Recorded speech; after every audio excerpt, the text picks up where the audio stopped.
What is going on, everyone? Happy Tuesday, and welcome back to the Ryan Ripken Show live at 5. Now, yesterday, we do our big shows on Monday and Thursday in the big studio. The other days, we're a little bit remote, and we have so much that we're trying to get into, so that's why we're doing it. And we love to do this on the day-to-day. So to help us get to that point, continue to hit that like and subscribe button. Continue to help support us with it. And we appreciate each and every one of you. For our channel members, you saw a little bit of the behind the scenes as we were getting ready for this show. I got a little bit carried away, Zach, with the Zooms again and showing how I make an espresso. But we got a lot to talk about. But before we have that, and you can explain all of that, how are you doing there, my White Star salesman? You know, we're doing great. Another day in paradise. We got a lot of baseball. You know, it's a hot stove. We're heating up. Free agency is technically underway, but Major League Baseball is a free agency unlike any other league, where every other league, it is a mad dash to get as many guys as you can as fast as possible before they go elsewhere.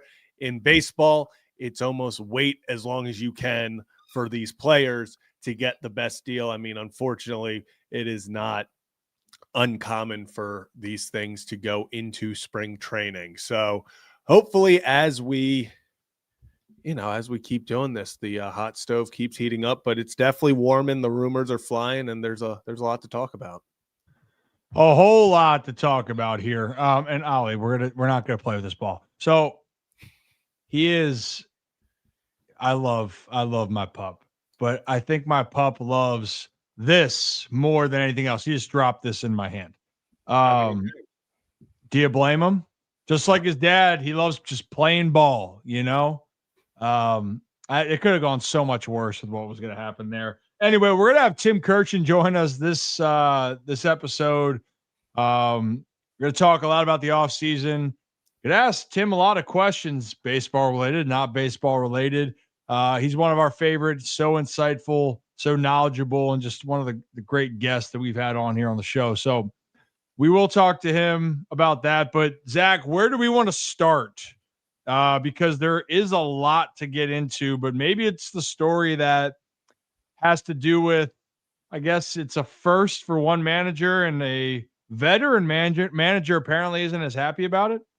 Yeah. So let's listen, just because Ryan, I am very intrigued by Joe Maddon's comments here. So let's listen to this and then react on the other side. Quite frankly, I'm using the word insulting only from the perspective that it appears as though you don't have to have any kind of experience on a professional level to do this job anymore. Because when I was coming up, you had to have all that. You had to go through the minor leagues. You had to ride your buses. I was a scout. I started in 1981. I finally got a managerial job in 2006. I mean, there was a rite of passage, a method to get to that point. So to think that somebody could just jump in there and do what you took 20 some years to be considered qualified to do, it is kind of insulting. Now, having said that, the next part is I wish him nothing but the best, because I've watched videos of the guy and I could actually understand why it's perceived that he's ready to do something like this. So I guess the overarching point is, in today's world, prerequisites to get jobs of this caliber, even jobs like a mere job of New York City now, it doesn't require the years of experience that you may have had to have gone through in the past. I think communication skills, perceived leadership skills, those are the kind of things that become more valid or important, and not necessarily having kind of like internal knowledge, working knowledge of the craft at hand, which would be Major League Baseball or running a city. So it's not just baseball, it permeates the entire world right now. So is this a good thing or a bad thing for baseball? I don't think it's either. I think it's just baseball. It's going to be a good thing for the Giants if it works out well, which honestly I am rooting for him. I really liked, because I didn't know of him until he was hired, and then I started looking at videos, and then I said, oh, I get it. I understand why. You're muted. So that was on the Murph and Marcus show. Joe Maddon was talking about that, and he was talking about Tony Vitello. If you mentioned, he said the Giants, that's who Tony Vitello is going to be a first-time manager, not just in the big leagues, first-time manager in professional baseball, going from the University of Tennessee out there to San Francisco. And above all, Zach, you know, you heard a guy, or what I heard in this conversation is not that Joe wishes ill will on the guy. He wants to see him succeed. He likes his persona, likes what he's capable of doing. But part of Joe is really infuriated with the process of what's changed, because back then and what it's been like up until this hire really is that you had to be in pro ball to an extent, and then you had to kind of work your way up. That's where I think we start with that part. But yeah, I mean, that's how baseball has been for all these years. It's been guys grinding to a point. We look at every manager. Brandon Hyde in Baltimore was a Joe Maddon disciple. Tony Manzolino becoming the interim, been around the game for a while. We can go down the list of who just got hired. All the hires, to be honest, Zach. That's why Tony Vitello is the unique circumstance here.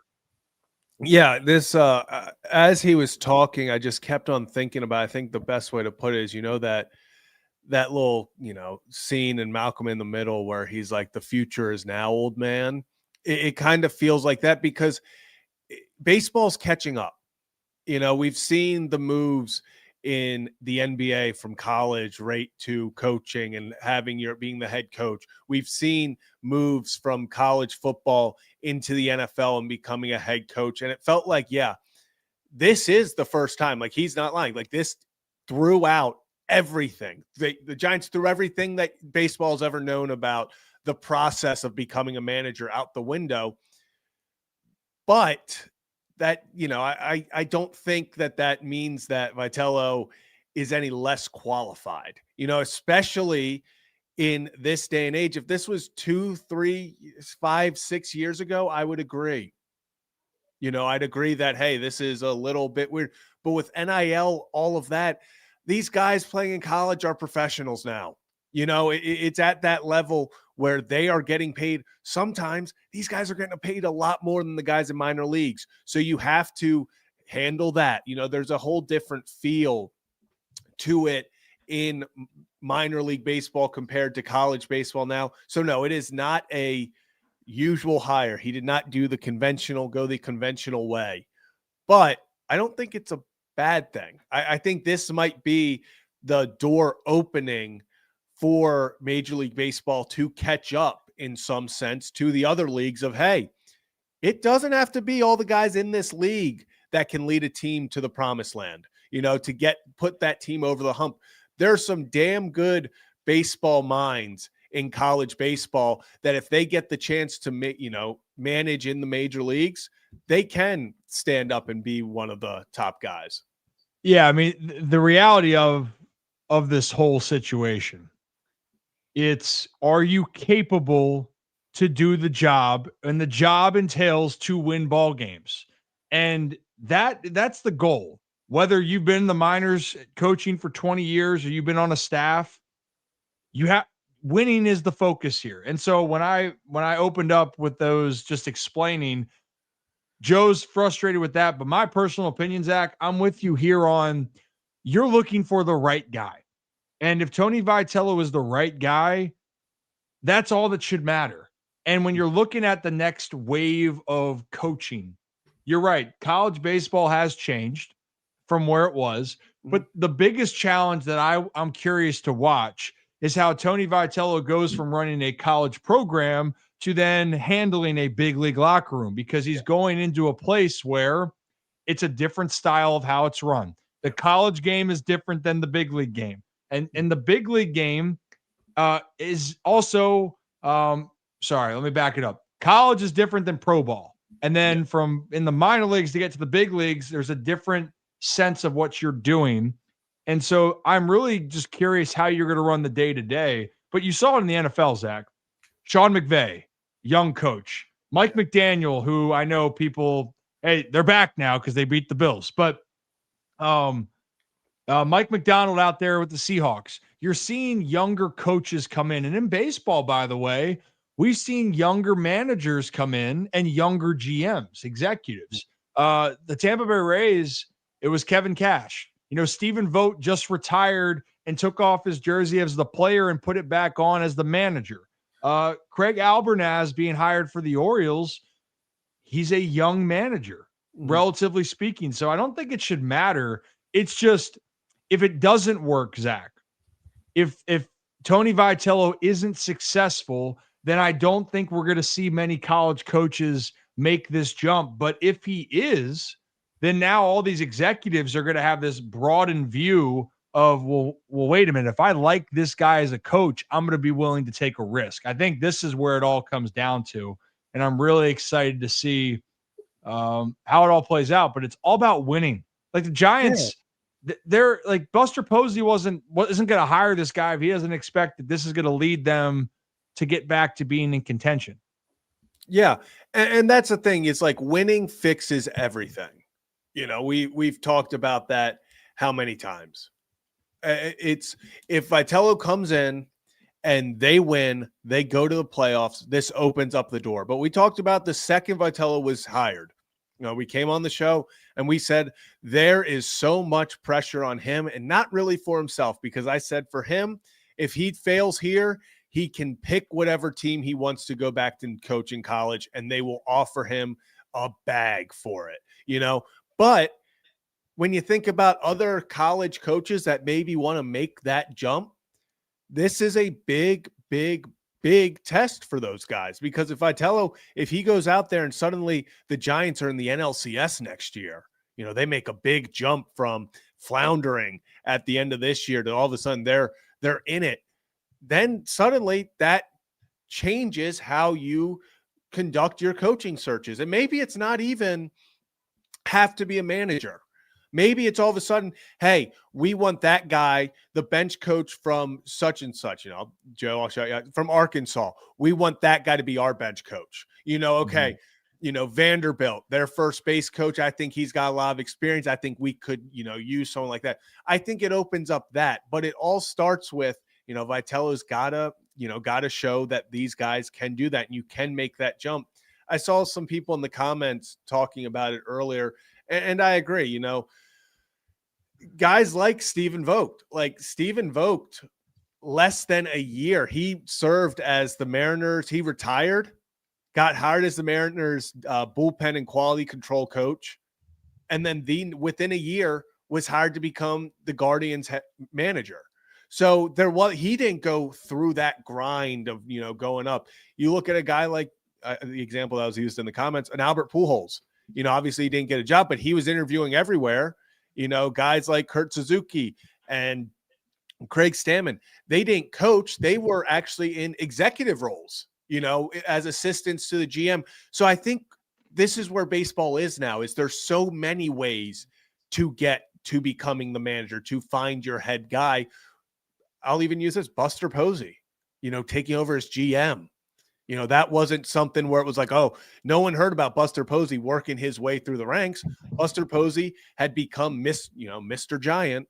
And suddenly he is the guy that when they wanted to make a switch up at GM, they handed him the reins. So I don't necessarily think that this is not the end of it, but I think it just shows how teams are willing to go in more unconventional ways, and the ways that you can get to becoming a manager so different than it was before. Because Joe Maddon's right. In the 80s, 90s, early 2000s, hell, the 2010s, you had to manage your way up through the ranks. You were started as fielding as a ball boy or something, you're running, doing the dirty work, the things no one else wants to do. And then you're working your way up the minors, and all of a sudden you're a bench coach. And a big example, I know people love him in Baltimore, is Buck Britton. That was a guy who started coaching at the lower levels and then just as the years went on, worked his way up. So I think, that was kind of that's how it's supposed to be done. We kind of got that engraved in our minds of like, oh, you can't be a good manager if you didn't go through all that. Guy like Stephen Vogt is proving that wrong, that like, hey, if you're a great baseball mind, if you understand the game, you don't have to go through all the dirty work. Some of the best managers out there maybe are fresh off the game, or maybe they're in college, or, anywhere in between. Yeah. And this is the beauty of how this is. Winning's going to dictate in sports. You win and you create a culture, and the culture leads to the results, and it builds something for the future. That's all that's going to matter here at the end of the day. But I am curious to see. But Joe Maddon, especially a guy that had so much success that he did have, and a big thing that he what essentially that he's also saying is that his experience in pro ball, how his managerial career turned out, was a testament to the experiences he had in pro ball. So we'll see what happens here. Exciting to say the least. That's how we opened up this show. And if you guys are new to our program, hit that like and subscribe button. We are live on YouTube, X, and Facebook. We're streaming live on the vertical and horizontal on YouTube. Appreciate you guys and appreciate our channel members here. You guys got to see how we got the rundown going before the show. That Joe Maddon clip, we just saw that right before we hopped on, and we're like, hey, whammy, we're going to talk about that. But if you want to be a channel member and see behind the scenes, click that join button. Again, it helps us help you. It goes right back into giving you more content here on the Ryan Ripken Show and the Ryan Ripken Media channel. Woo! How about that, Zach? I think Ollie disappeared. I don't think he wants to play with the green ball anymore. No, I don't think he agreed with what Joe Maddon was saying. You know, he clearly he was upset. Yeah, young pup. He wants the young bucks to get some run there. But let's move on. We have a clip from I think we go the Jon Heyman route, because as you know, the stove heats up, and before I think, you know, after this maybe we can get into some more free agent stuff and out with Clase before Tim comes on. But you know, we talked about this right before. Things are heating up here, and especially I see people in the chat talking about starting pitching. So, you know, Jon Heyman was asked about certain starting pitchers because, hey, don't know if you noticed, Ryan, but you need starting pitchers. And not only that, you need a lot of good ones, because you're going to go through a lot in over 162 games. So let's listen to Jon Heyman kind of talk about maybe what the market is like and some names out there, and then we'll react on the other side. Free agent notable starters. What do we know? We don't know much. We don't know landing spots, right? No, it's But what too do we early know early November? Well, it appears that Emi will be posted, and that's a big one. I mean, this is a guy who was at 2.1 ERA over the last 4 years, throws 99. Not the splitter, but the slider with a fastball. He joins that top three group, I believe, with Cease and Valdez. Valdez been very, very consistent over his career. I mean, the biggest winner, tied with Max Fried this decade. Cease, so talented and so durable. Those are the top three guys, but I don't think it's a bad market. People are complaining. Obviously, we don't have a Snell, we don't have a Fried, we don't have a Burns, maybe, but we have some depth. Certainly, King is a good pitcher. We have Ranger Suarez, Gallen, Imanaga now, Giolito, Woodruff, Bassett, Verlander, Scherzer. So it's a pretty good list of starting pitchers. I think it's fairly deep. Don't really have that true number one at the top, but potential number ones with Emi, Cease, if you could figure out the consistency. Obviously, Valdez is an excellent pitcher as well. Were you surprised Shota Imanaga became a free agent? We were. We reported it live on Hot Stove, and we thought, wow, we weren't expecting that at that time. Yeah, I got to admit, I was shocked. I thought 3 for 57 was very reasonable for a guy who's done what he's done. Had an ERA under 4 this year, 9-8 record. It was just that last year where he had 20-something innings with 10 home runs. Wasn't getting the splitter. I mean, 1 month seemed to do it, but right now he's in a little bit different situation. He's got the qualifying offer. May take it. I'm not sure if he will. I know he likes Chicago. I believe they like him. They just felt that 57 was a little high considering that last month. So a lot to dive into there. Yeah. And right now on the YouTube side of the stream here, I put up a poll, Zach, and was asking where will Framber Valdez end up. Had the options of New York teams, another big market like Philly, LA, etc., Orioles, or somewhere else currently, because we got a lot of people from Maryland or who like the Birds. They're clinging to that 42% in Baltimore, and somewhere else is actually in second on this poll. But the bigger conversation here, Zach, whether you're talking about with Baltimore, you're talking about any team, the starting pitching, as far as the elites, there's not many. And then there's some that could be elite, but the range of outcomes is pretty wide. And that's what we heard with Dylan Cease being one of those guys. Quite frankly, Framber probably is at the cream of the crop there, given his run over the years. Now, obviously, there was frustrations last year with the catcher. And, hey, I'm mad. I'm going to throw you a curveball whammy. That's a heater right at your chest. That didn't sit well with people. And I don't think that sat well with a lot of people outside of Houston either, because it's so funny. Every time you bring up Framber Valdez, you see comments and all of that about people didn't forget. Like, that was a pretty national story and a pretty big deal for a pitcher to pretty much intentionally cross up your catcher to kind of get back for a bad pitch that you threw.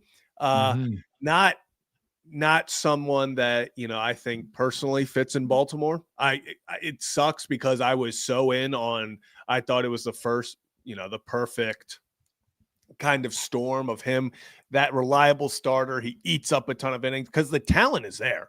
The question is not at all the talent. He is, when you talk about the top guys there, and especially consistency, because that's the biggest thing. Consistency. That's what Valdez has been. And when you look at the other guys, Imai coming over from Japan, that's a question mark. He's done it over in Japan, but can he do it over here? Okay, Dylan Cease, 2 years ago, probably gets the top contract on the market. Inconsistent this year, to say the least. Now there's the question mark there. Okay, Zach Gallen, question mark there. Looked awful, I'll say it. Awful to start the year, then turned it back on. And you're like, okay, which Zach Gallen are we paying this money to? So the top end guys, it felt like it was Framber because of consistency and what he's done. But now because of that, is that going to hold a team back from pursuing him? Is there going to be, because I'm telling you right now, if a team is handing Framber Valdez $200 million, $150 million, or whatever it is, they are going to want to know what happened in Houston. They are going to want to know from people what the locker room was like. Was there an issue? Was this a one-off thing? And people are like, hey, that happened. It was a weird thing, but that's not like him. Or is it something where it's like, hey, this was something that was boiling up for a long time. They're going to get to the bottom of it, especially when you're making that type of investment. You're going to want to know what happens. For me, it really feels like it's just this offseason. It's going to be a year of who is going to take the bigger risks, and then they talked Emannuel at the end, kind of a very late addition that no one saw coming, especially when you talk about consistency. So I think this is a very, very good free agency starting pitching class, but it's going to be identifying which ones can be consistent. That's going to, get the most out of them. Yeah, and I mean, you have to be very vindicated with your choice. And so right now, why we started with Framber, because that is right now, if we were going to project, in my mind, he probably gets the biggest contract, because whether or not you like what he did in that circumstance, someone will pay if they believe they can help you win. So right now on Spot Track, I pulled this up a little. Hey, how you doing? Should I share my screen a little bit? I don't know how it's going to work on all these platforms. We're going to find out, though. How's it look right now? Yeah. I know it looks weird on the vertical, but hey, you know what? We're going to deal with it. Right now, when you're looking at this, Kyle Tucker is going to be that prize position player. Okay. Framber Valdez right now is looking at the bigger contract. Now, the market value, I don't like to necessarily look at that, because we know teams will overpay that margin. So $33 million right now is the average value for Framber. That could be accurate, but I could see a team trying to push the envelope into the 200s if they really want him. And when you roll down here, you're seeing position players, but then the next one on the list, Zach, like Ranger Suarez and Cease are two very different pitchers, where Cease is the upside guy, and Ranger Suarez actually, to me, is the safer one. Yeah, because that's the guy I want. Because he knows how to pitch. And not saying Dylan, I want to take that back. Dylan Cease knows how to pitch. Ranger Suarez, though, because he doesn't have that like elite stuff where it's 98, he has to be able to know how to control his pitches and set guys up, which he's done tremendously well. So Ranger's a guy I think people will circle. But then if you go down the rest of the list here, you got Michael King, you got Giolito, bullpen guy, Robert Suarez, I'm very fascinated with.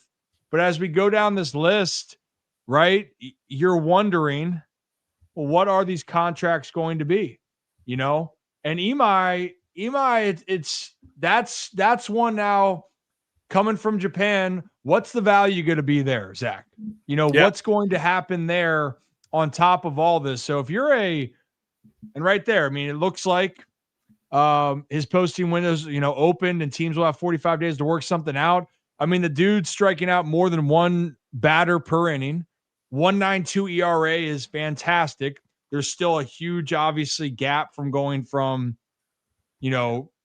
Japan to the big leagues. But we've seen arguably the most clutch pitcher right now, at least to how people feel, is Yamamoto, and he was dominant this year overall. So unlike last year, though, Zach, and I see some comments, like I don't know if this pitching class is so strong for star power, but it's got good value. Yeah. The problem is going to be is what is the value to your team? And if I'm looking at the Orioles, I don't know if I want to take the risk on a guy that could or couldn't be good, unless you're a Zach Gallen guy, Volley, and you're like, you know what, I'm buying his stuff, which I love Gallen. I think that like he's the guy that I would buy. You got to be very, very certain that it's going to work out. Because if it doesn't, you're going to be in a very tough position. That's why the Ranger Suarez, to me, I think is the safest pick behind Valdez, because you know what you're going to get. And I'd be shocked if they don't pitch well.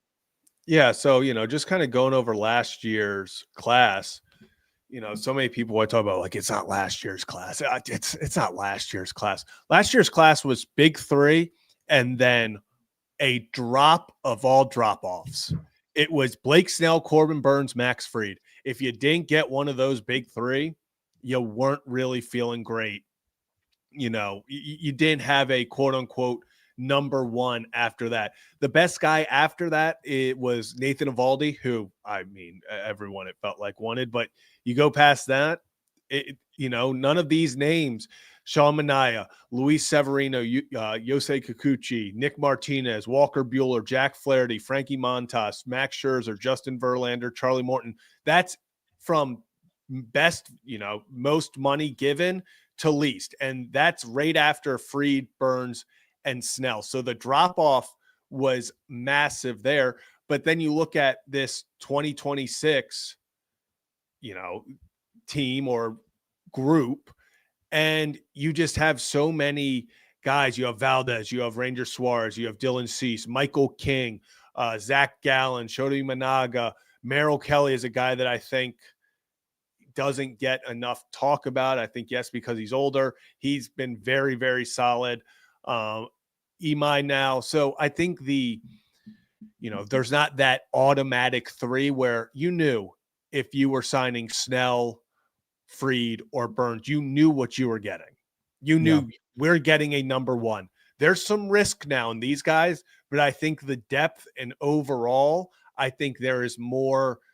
The talent pool is deeper. And if you are a team like the Baltimore Orioles, where you weren't going to really compete with those top three, money-wise, because they obviously, Corbin wanted to go home. You weren't given the extra years to Max Fried, and then Blake Snell wanted to go to LA.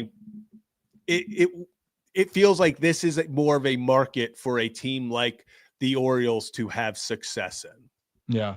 And I'll still say a guy that's fallen under the radar in this depth piece, a guy like Zach Littell, who got traded from the Rays to the Reds. And that's not a sexy move, but it's a really good move for a team that gets him. Like when I look at that, that's a depth piece there. The other pieces essentially are just going to be, how do you feel about this guy moving forward? And that's why I think, Zach, that the trade market for starting pitchers is actually going to be hot this offseason? Because there are going to be teams that are maybe trying to flip a contract, or they're trying to get younger, or whatever their team needs. Like, I would not be shocked. And I actually expect that there's going to be trades that are going to be lined up here as we get closer. But the one thing that I think all people are wondering, who's going to spend big money. The Dodgers will be back in it. The New York teams are going to make their imprint on a move. It's just going to be around a team like Baltimore. Are you going to put your chips in for one of those guys? And the reason why, like, I'm not trying to have word salad, I just honestly can't give it like a definitive response. Mm-hmm. Like, I would think a Mitch Keller would be more appealing because of team control with upside, more so than signing a Dylan Cease, who also is a Boris guy, by the way, correct? Yes, I believe so. So there's a lot of factors there that we can talk about and get into there. And it's a fascinating conversation. And right now for the poll, by the way, for those with Framber, the poll again was, where will Framber Valdez end up? 38% are saying Baltimore is gonna put out the dough for him. But 26% are saying somewhere else, meaning he doesn't end up at a big market team. And there's some reports out there, Zach. The one thing actually was that clip that we had with Ken Rosenthal on I guess fair territory or foul territory, however it was going to be looked at, was him saying that teams like the Marlins and the Pirates were going to be aggressive in free agency. I still have a hard time believing that. But I do wonder if a team like the Pirates would actually be willing to finally say, hey, we need some young offensive talent.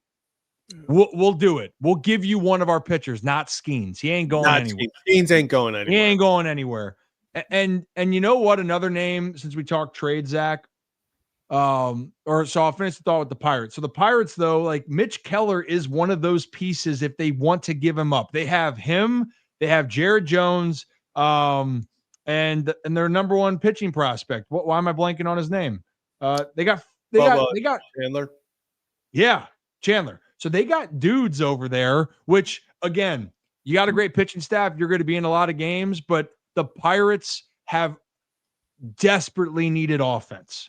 So I would, if you find the right packaging, you have 4 of those guys. Those are really good options. You can trade one of those off. Now, one other pitching name that I saw a comment on earlier, and he arguably is the best pitcher in baseball, that's Tarek Skubal. Mr. Skubal. Apparently they're saying, oh, I could see him getting traded. Then the Tigers are saying, we actually want to re-sign him. If I'm Detroit and you want to splurge, yeah, you better splurge on extending your guy, because that is the one player he would be the biggest chip, but I don't know if anyone could afford him, Zach. Yeah, and personally, like, we want to talk about the Dodgers are ruining baseball, all this crap. If the Detroit Tigers trade away Tarek Skubal because they don't want to pay him, that's what's ruining baseball. Because these guys, these young, these superstars that Tarek Skubal has said openly, I want to stay in Detroit. So what does Detroit do? Make him the highest paid pitcher. Why? Because that's probably what he is. He is the best pitcher. He is, you can maybe argue Skeens. I personally put Yamamoto up there.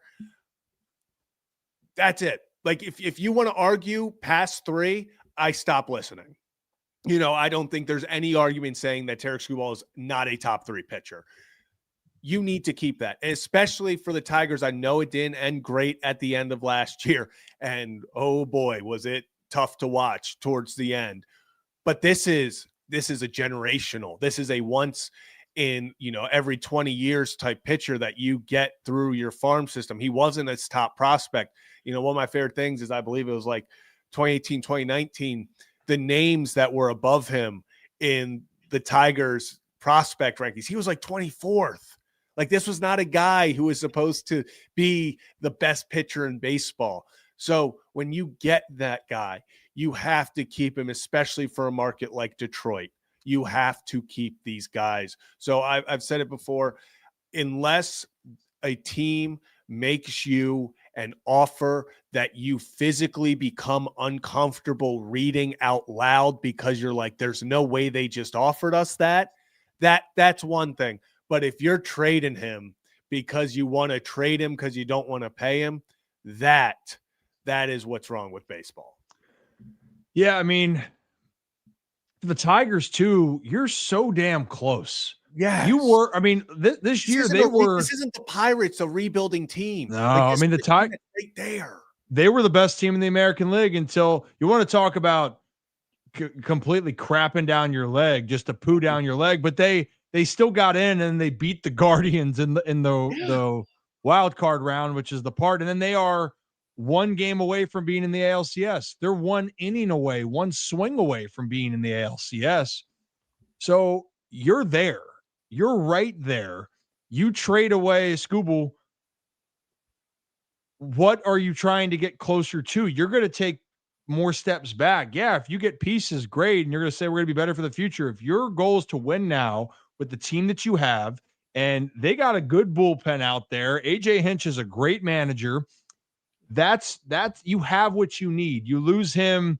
I don't think the Tigers are even back in the discussion of being a team that's going to contend for a World Series. I don't care what the return is at that point in time. So, but whoever would get Scooble would be probably a favorite. And I doubt, again, I just don't see it happening. I think it's just too much to make it happen. But it is a fascinating conversation. And honestly, I'm seeing some comments, and from one of our channel members here, I see would the Phillies trade Andrew Painter, another guy, high prospect for the Phillies? No. If I'm the Phillies and you're in this influx and you have veteran talent and you're in win now, I'm not going to trade away a pitcher that I think can be an ace because you're going to count on them. And look what Trey Savage just did for the Blue Jays. If you think you have a guy in-house, you don't give him up. But would be interesting to me, and I saw MLB Network floating these ideas around, Zach, about could catchers be traded? Like, could Adley Rutschman in Baltimore? Adley ain't getting traded. I want to just, well, we're going to debunk that. My jaw would be on the floor if Adley especially with Albernaz. Albernaz is, he's this catching specialist. He's, he ain't going anywhere. Yeah, no, I think that this is, I don't think that Albernaz, I think he would put his fist down and be like, absolutely not. We're trading our centerpiece catcher. Like, I get Basayo, but Basayo to me is a catcher /DH/first. I don't think he is the quote unquote catcher of the future. I think he is your 4-hitter of the future for the foreseeable future. He is a star batter, but I'm not necessarily sure he's got a specific position at catcher where you're like, shit, if we don't get rid of Adley, Sam's not going to play. Samuel's going to find a way to play no matter what. His talent is too good. It's a good problem to have when you have a lot of talented players. So, no, I agree. I would be floored. I would be floored if they got rid of Adley Rutschman, because I think people forget he got, I believe it was, he got top 5 votes in his rookie year for MVP. Like, this guy, I get it.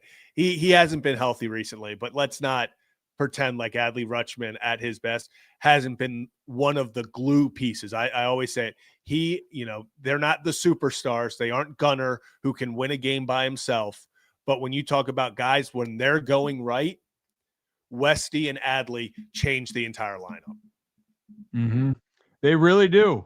They really, really do. And overall, people got to remember this at the end of the day. The talent's not gone with Adley Rutschman.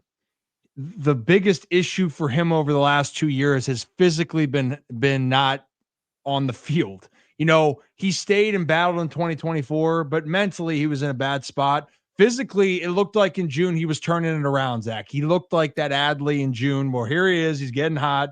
And all of a sudden, whammy, he's down, right? So he needs to physically be on the field. And if he's on the field, he's going to have success. I really do believe that component of it. Now, Zach, I just put into the chat can you still hear me and see me okay? Yeah, I can see you. I can hear you. Cool. I don't know how I'm trying to learn how to do this better and better.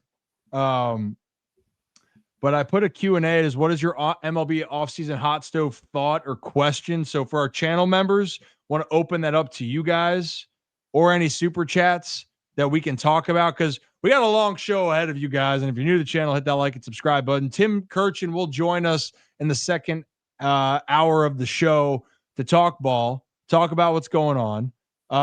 But we wanted to be able to hear more of your opinions. So I'm trying to figure out how to do these live chats, Zach. I don't know if I did it right for the Q&A. I don't know. I don't You know how to do it? Nope, no clue. Okay. Well, that's great. Well, that's great then.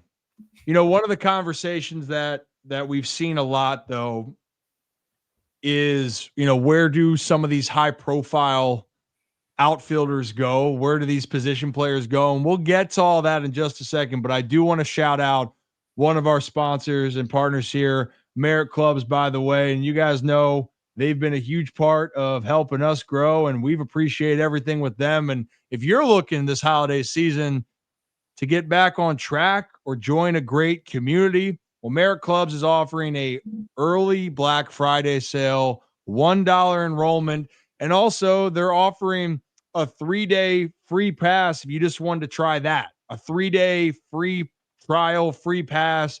You go to meritclubs.com to look at it. I'm actually going to pull that up real quickly, Zach, so I can, let's see, over and under. It's always the under. Always under. Always take the under. There it is right there.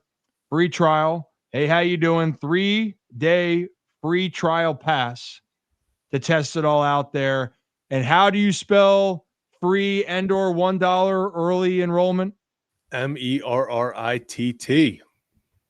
Easy. When I move, you move. Just like that. Just like that. All right. So the position player side, because I know this is a talking point for a lot of people here, not just with the Baltimore Orioles, but just in general. And we looked at that spot track. I might pull that back up for all positions that are free agents or some of the big names. Let me pull that up. So we got the Kyle Tuckers, the Cody Bellingers, Pete Alonso, Bregman, Schwarber. About Bo Bichette. I think that's an interesting one, Zach, because don't we have a little bit of a tidbit to talk about right there? There it is. Yes, and Zach, what's that say from John Morosi? Yeah, John Morosi reporting that can confirm Bo Bichette has received interest from multiple teams who view him as a second baseman or third baseman due to the presence of an established shortstop on those rosters. Further evidence that the World Series augmented his value in the marketplace. For those of you who do not remember, Bo Bichette came back to rejoin the Blue Jays from injury in the World Series, and the Blue Jays said, hey, still dealing with some injury. Range isn't as great. We have Andres Jimenez, who is a fantastic fielder. We're going to put Bo at second. Played flawlessly. He looked like Bo Bichette. I don't think this is a shot at, Bo's not a good fielder or shortstop. But as he said, this does not eliminate teams that maybe you look at and go, but they have a shortstop. Looks like that may not matter. Obviously, money talks, situations talk, but looks like we might be seeing Bo Bichette elsewhere and maybe not as a primary shortstop. I think that actually is a very likely scenario given the injury history with the knee now. And again, not that he's going to come back and he'll be fine, but when you're profiling for a team and you're looking for a premier bat, now Bo Bichette obviously wants to play shortstop because of the value, but for teams that are looking at, maybe we'll spend a little bit more and move him over because Bo Bichette as a hitter, it's undeniable his talents. He was their best RBI guy on the Blue Jays. He was just their overall best hitter, and he missed the stretch run. I mean, hell, he would have been up in the rafters and in Blue Jays history if they won Game 7 with that 3-run jack he hit off of Ohtani. The dude's a big-time player. And I do think, Zach, Bo Bichette, especially if he gets the money he wants and you can join a team that you think you can win, I would keep that option open. Now, could a reunion with the Jays happen? Yeah, it could. He loves being there. He loves playing with Vlad Guerrero Jr. It's familiar. I think the Blue Jays are going to still be tough. I'm not going to expect them to make the run that they did this year by any means, but they still should be in a good position. But it makes you wonder if he's willing to go to second or third, how many more teams are in on him? Yeah. Like it would become a bidding war. And if I'm curious for your sake, Bo Bichette or Alex Bregman, who would you rather want? Because that'd be the similar conversation that you're going to have. Alex Bregman is going to be a guy that's been around more, a little bit more seasoned, but obviously his defensive prowess at third base. Yeah. I think the defense, especially if we're looking at third, meaning a team wants to use him as a third baseman. Personally, I will say I love Alex Bregman. I think he is a superstar. I think last season it was so funny as his market kind of unfolded, where it kind of felt like maybe teams and people were kind of underrating how good he is. I mean, even at 31, he's going to get a massive contract. It is very, very close, but I'm solely probably because of fielding. If you want to go age, obviously Bo Bichette being 27 is going to probably give you more long-term, but it depends on what you're looking for. I love the power of Alex Bregman. Obviously Bo Bichette, we saw in Game 7, he's got pop, but he's more of a average guy going to compete for the batting title every year. So two superstars, though, nonetheless, that if it does, mean that Bo Bichette is maybe competing at third base in the market, that could maybe benefit both players as teams have to bid and kind of go up. Mm-hmm.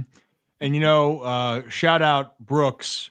He just sent me a little bit more of I guess it was for Fangraphs of using a better approach to looking at free agent tracker. A little, hey, how you doing?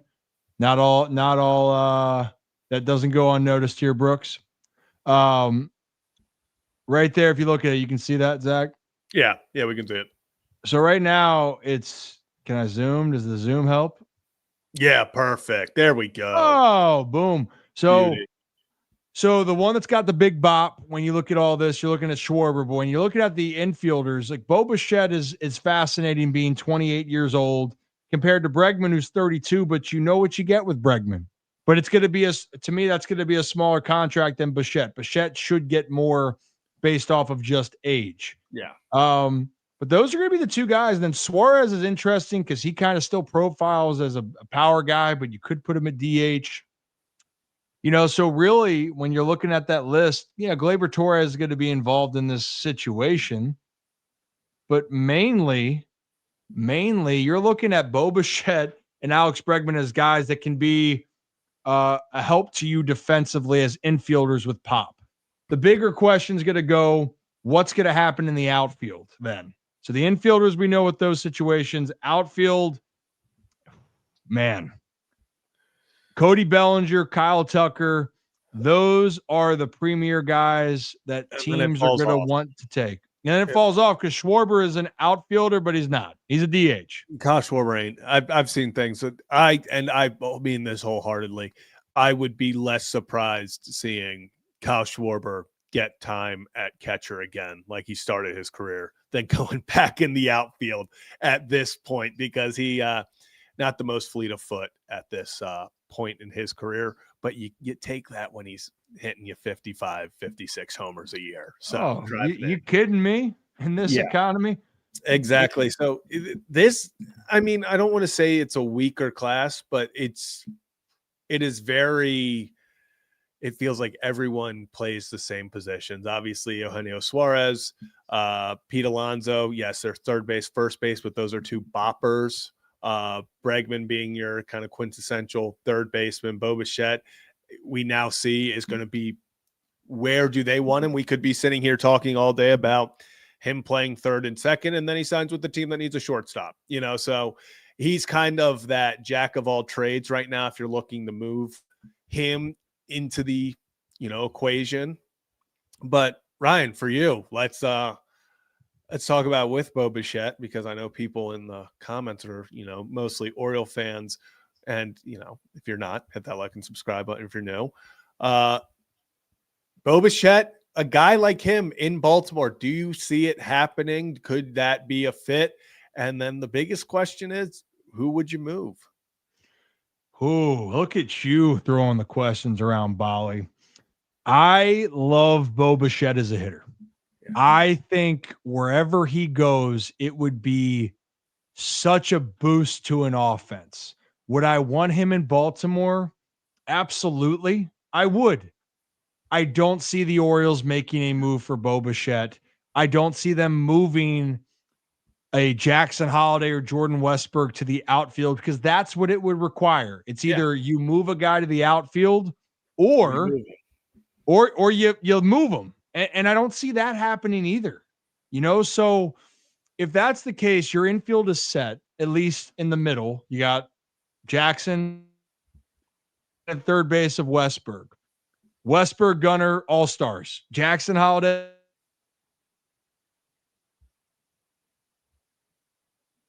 Up, Rip, I think we lost you for a second. You coming back on? You there, Zach? Yep. Yep, I'm back. You're back. Cool. So Jackson has the potential to be an all-star, and you're invested in a young player.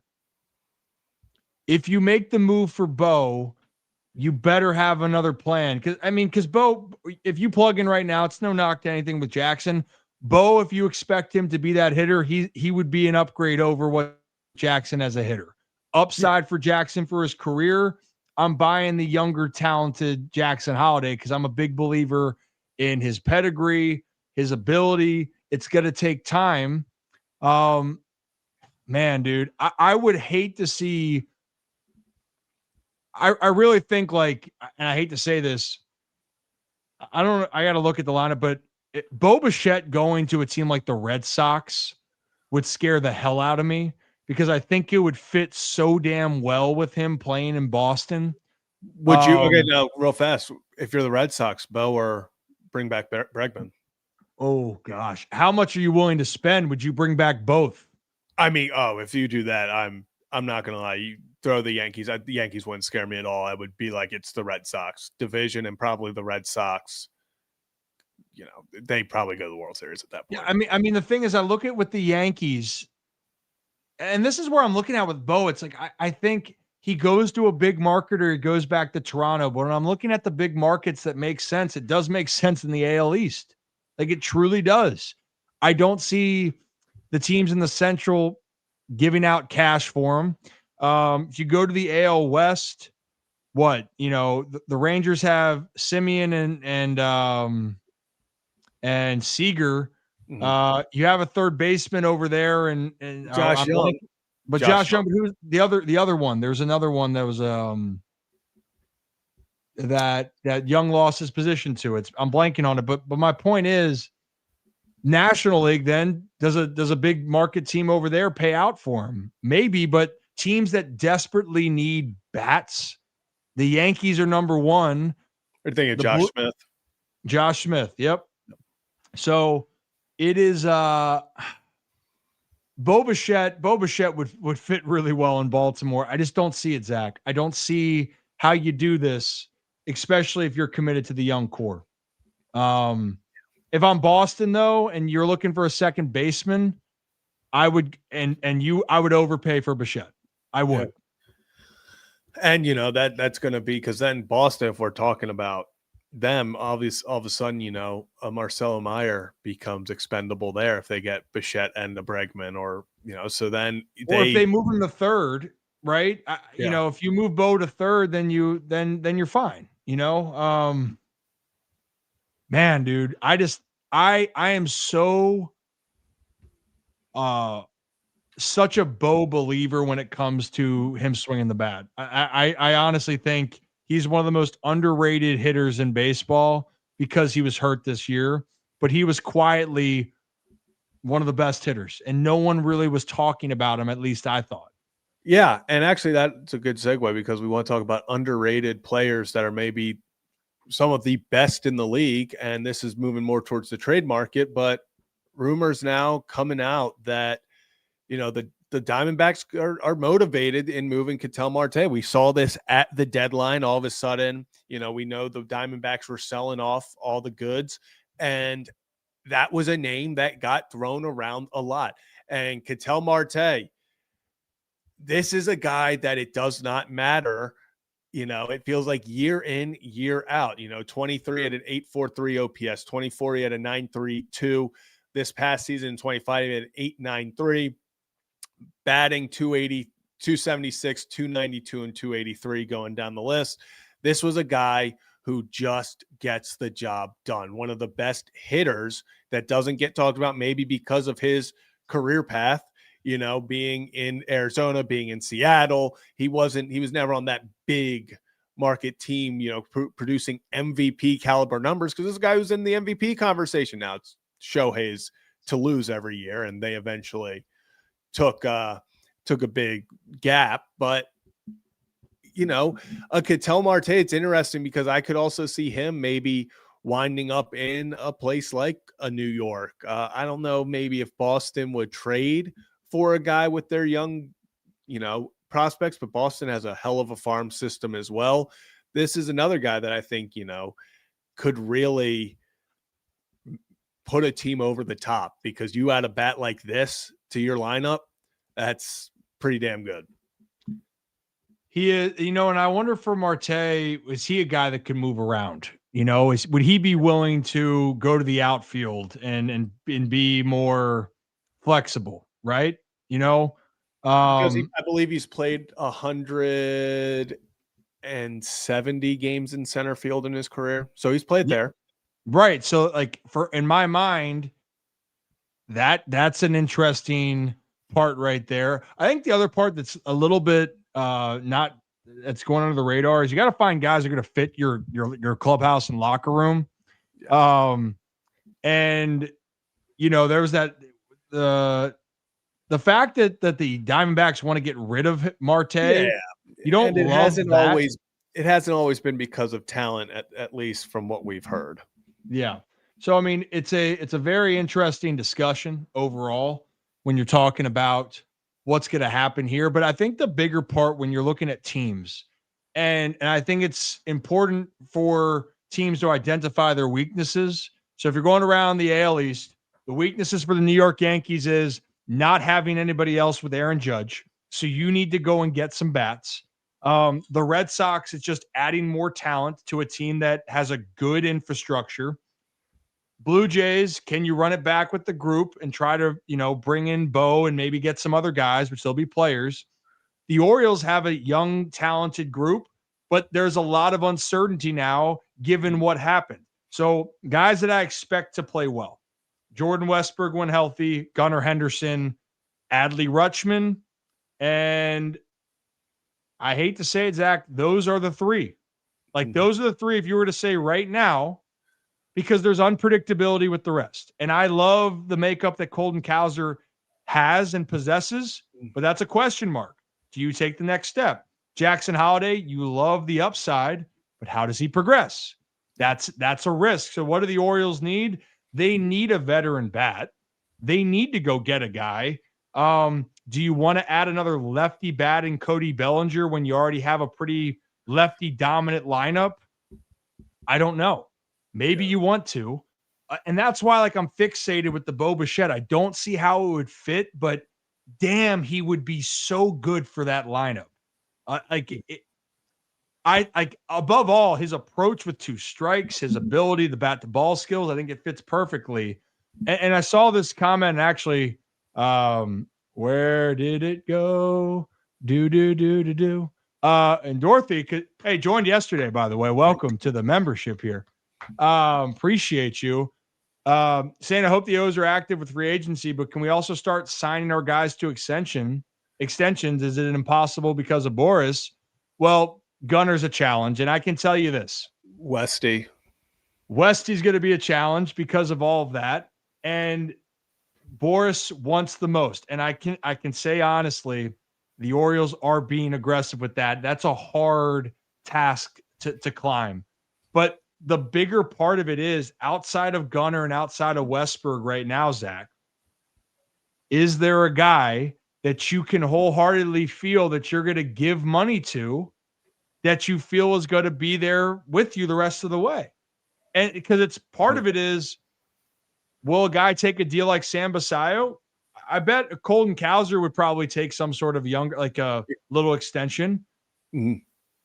Adley, you felt that way a couple of years ago. Do you feel the same way about it now on a business side? I believe in Adley, but but then there's also the question of, as much as I keep saying, I don't think Basayo is just a catcher.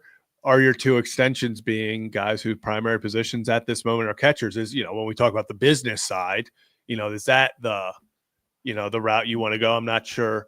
They're either the big name is everyone's going to talk about, and if we want to talk about just position players, because I'm seeing people say Bradish and Rogers, although Bradish is he's, I think, signed through 2030. So I don't think you need to work anything there long-term. Rogers is a free agent right after this season. That's an extension. I would love to see at least a 2-3 year extension there. But by the position players, the only one that I can look at and say that is going to be a superstar for the next 10 years, you can almost guarantee it, is Gunnar Henderson. And like we've said, I can guarantee the Orioles would love for Gunnar Henderson to agree to a contract right now, but I just, because of Boris, and say what you want, I can sit here and talk about how much I hate him because of the, how he deals and all of that. He is the best at his job of anyone, and he knows it. And players of that caliber go to him because they know it. He's going to get you the best offer. He's going to get you the most out of your situation.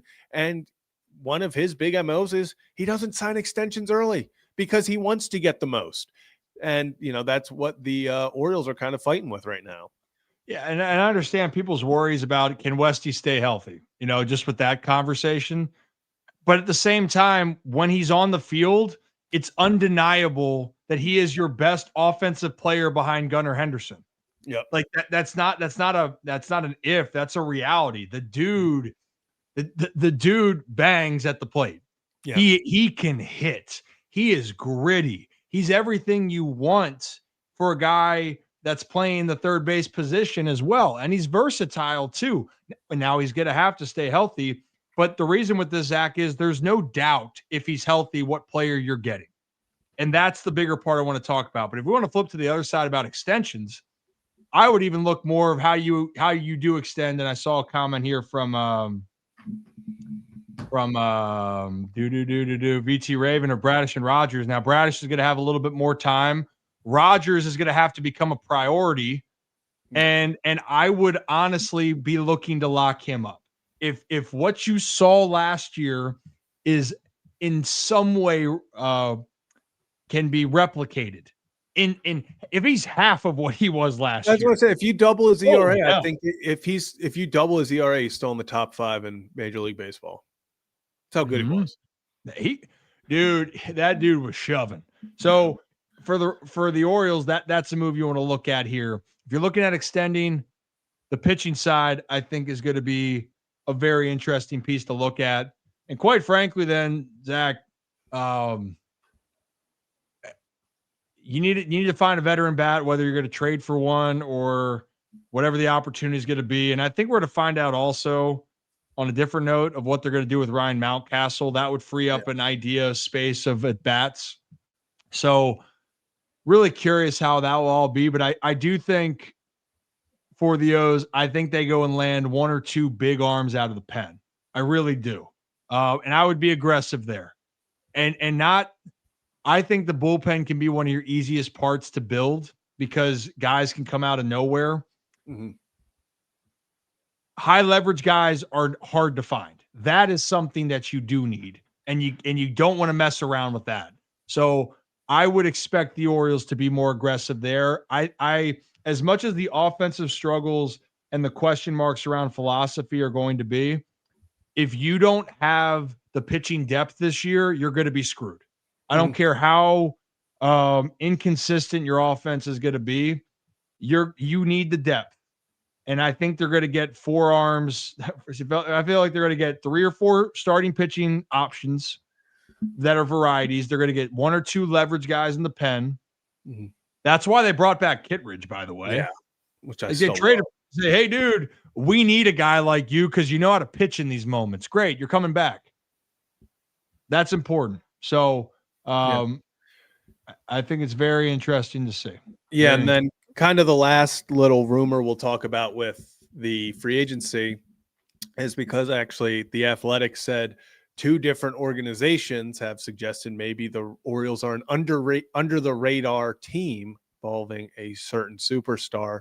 So Kyle Tucker, the quote unquote crown jewel of the free agency class. I mean, it starts with him. It feels like he is going to be, at least for the top teams, he's going to be the first domino to fall. They are going to have all their resources on him, and then they will go elsewhere after his decision is made. But just looks like he could be commanding $400 million plus, and that's over 10 to 12 years. But off the rip, what are we thinking about this? We talked about another, lefty.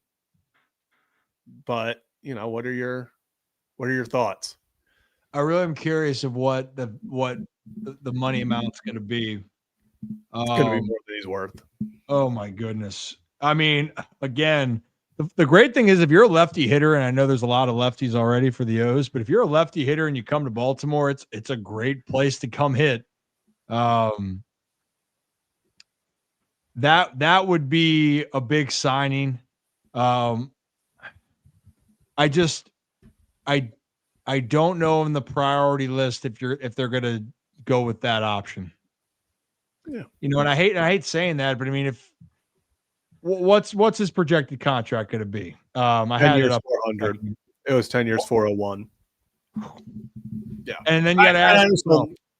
I don't see that happen. Would you rather 10 years, 401, or do you want to try to find a way to sign Gunnar to a $600 million extension? Yeah. And that's unfortunately what it comes down to is, the Orioles aren't made of money. They can't be like the Dodgers or the Yankees who are like, okay, we'll eat this money now. And if it's a bad contract at the end of it, we'll just eat that and we'll still be able to make, signings, big signings. This would probably be the Orioles' big signing for the next 5 years. And I just don't think that's going to happen. I think they'll get outbid. I think other teams are going to be much more interested. The only connection I can think is that Mike Elias was part of the group that drafted Kyle Tucker in Houston in 2015.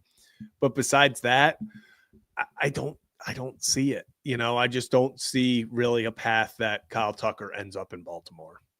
No, I don't either. And again, we're looking at these pitching contracts. It's interesting. They're far less than when you give out for these position players. So if I was Baltimore, I'd much rather invest in too high. I'd much rather take a risk on Cease and Suarez or Gallen or whoever it may be than put all my eggs in one basket on a position player when you still got to deal with some in-house. That's my first thought. So except a guy like Schwarber, which again, Schwarber still won't cost as much. It's still going to cost a lot. And if I'm Philly, that dude can't leave Philly. Like that dude means too much to a team. And I don't think that I would move Philly way down in my rankings and thoughts of if they could win next year, because I think that's how impactful he is to that team. He's the heart and soul of that team, in my opinion. So Schwarber would be great. And he maybe 3 years, 150. Or not 3 years, 130, something like that, whatever it would be, 4 years. That dude's going to hit. The dude's going to hit jacks. But I still think the value right there would be going for 2 big arms over a outfielder. That's how I see it. And the other part is the Orioles would have to commit to Schwarber DHing, and the Orioles have been notorious for saying we're going to use that spot as a revolving door. Yeah. And if you want Sam Basayo to get more at bats and Adley to stay in the lineup, you can't then you unless you're can't spend that Adley. money on a DH. Yeah, and okay, now we've had it talked about. I feel like for years it's been talked about. Oh, can Adley play first as well? Okay, so now are Adley and Basayo your both first baseman / catchers? Okay, so now what are we doing with Mayo and Mountcastle? Before it was one or the other. Now it's both, because now when Adley's not catching, he has to be DHing, or he has to be playing first, because you want all three of Basayo, Adley, and Schwarber now in the lineup. Very few teams can commit to the full-time DH. And we saw it. Ryan, how rough was it for the Yankees last year when Judge was hurt? He came back and they were like, hey, he has to DH. So they were putting Giancarlo Stanton out in the outfield. And that was tough to watch at times, but they had to, because they wanted all of them in the lineup at once. And, it cost you defensively in a big way. It does. And, the Orioles focus this year, and I do mean this, and this is why I know people are wondering how that brand of baseball would happen. The Orioles, unlike the other teams in the AL East, they have a collection of young talent that, if developed and enhanced the right way, gives you an upper advantage. But the problem is, what's going to be the growing pains? And if Craig Albernaz comes in and the organization philosophically shifts some things and they take that step, the O's will be very good next year, regardless of who comes in or doesn't. But if they don't, it can be an uphill battle. So do you want to take that risk? And teams like that in New York, yeah, they've found a way. They know their formula. They got some big boppers, big arms. Cole will be back, but they Bearded Cole. How about that? Yeah. But they also, dude, you got the best hitter on the planet, or if you want to say he's not, an Aaron Judge, and he's saying he's the second best. I don't care, first or second. Yeah, dude's a beast. Doesn't go past there. That dude gives you some insurance that you can get away with some things. If they add a guy or two, Yankees know how to win. Boston, they added Crochet. They got a good young nucleus. Cora's the manager, that that what's going to happen here. So yeah, I'm really, really curious on what it could all be, but it's going to be fascinating here. And I just would be shocked, Zach, if I don't see the O's be aggressive in certain ways. But I also do think that the biggest focus for them is but going back to playing better ball as a unit. There is a lot of talent on that team. There's a ton of talent. If Kyle Bradish is healthy, and Trevor Rogers and Grayson Rodriguez, which you can't count on, but let's start with the first two. It's a really good 1-2 punch. Yeah. Dean Kramer then settling in as you're anywhere from 3 to 5. If Dean can eliminate the month of April, that's a pretty damn good arm. And you the got first there. inning, month of April, God. And the first inning. I always say, and when it comes to Dean Kramer, and we can move on. And even his bad starts, it's 5 innings of good baseball, and then 1 inning where you go, Dean, what just happened there? And it's like, that's all it is. It's that if he can limit the big inning, he's the perfect 4 or 5. So before we finish up this part of the conversation, and then Tim Kurkjian joins us in just a few minutes, I'm going to put you on the spot here.